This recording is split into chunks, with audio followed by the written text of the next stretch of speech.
esi bezkaunīgs, uzdod bezkaunīgs jautājums.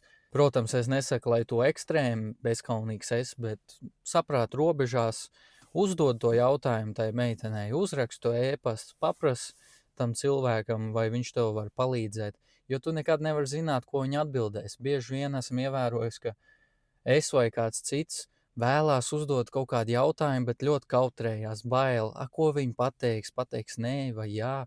Sliktākais, ko var pateikt, nē. Es varu tagad iedot divus piemērus. Sliktais un labais. Sliktais, es nesen uzdevu jautājumu vienam Austrālijas BMXeram, viens no labākajiem pasaulē.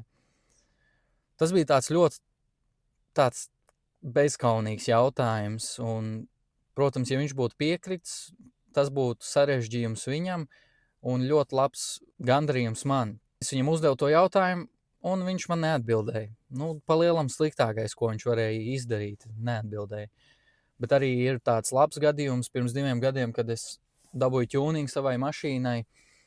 Rīgas Riepu centrs diskus bija sagādājis šai mašīnai, un es biju uzsits disku, kā jau jaunietis mēnesi braukāju, gabarīts neizjūtu uzsit disku. Tad es meklēju cilvēkus, kas varētu palīdzēt, ķip sadarbību.